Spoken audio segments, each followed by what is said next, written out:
Hi friends, good morning. मैं हूँ माला। आप देख रहे हैं स्टडी फॉर मंजिल। फ्रेंड्स, आज हम होमवर्क सीरीज़ के 4 डे को देखेंगे। हमें क्या करना है, आज हम देखेंगे पेज नंबर 30 यानी मुग़ल साम्राज्य से लेके पूरे मिडाइवल ख़त्म करने तक, यानी आधुनिक भारत की स्टार्टिंग तक कर लेंगे। कल से हम आधुनिक भारत में जाएंगे। फ्रेंड्स, आज बहुत ही छोटा चैप्टर है, इसलिए आप लोग अच्छे से कीजिए और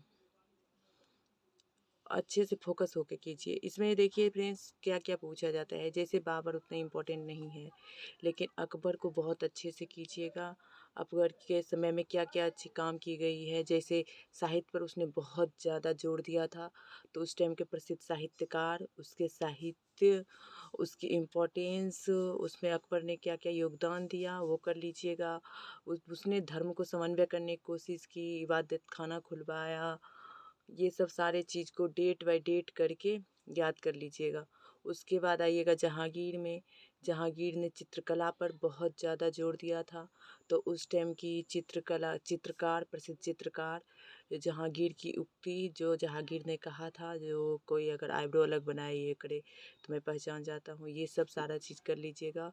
उसके बाद शाहजहाँ को देखिएगा। शाहजहाँ में देखिएगा, उसने सबसे ज़्यादा स्थापत्य पर दिया, जैसे ताजमहल बनवाया और भी बहुत सारा महल बनाया, क्योंकि शाहजहाँ के काल को स्थापत्य काल का स्वर्णिम युग कहा जाता है।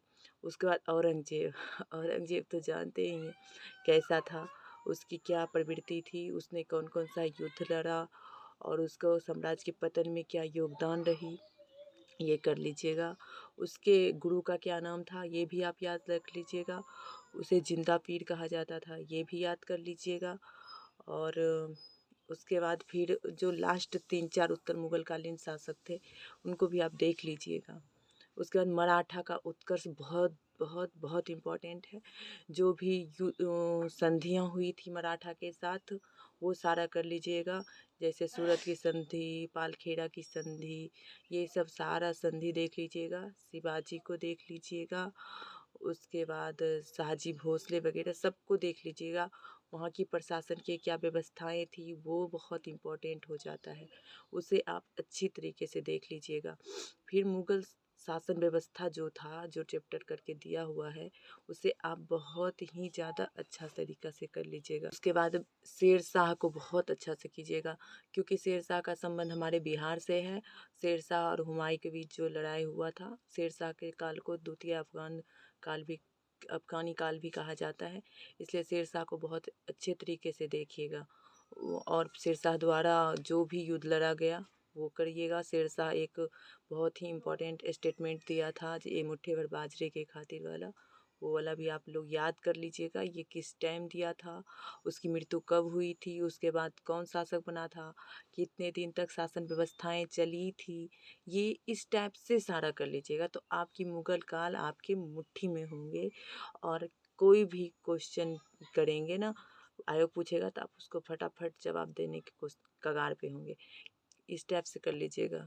हेलो फ्रेंड्स, एक बॉक्स बना के जो दिया हुआ है, सारे संधि को, सूरत की संधि, बड़गांव की संधि, पालखेड़ा की संधि, ये सारे संधि को आप याद कर लीजिएगा, जो कि मराठा और अंग्रेज़ के बीच हुआ था। ये सारे चीज़ आप लोग पढ़ते रहिए, देखते रहिए।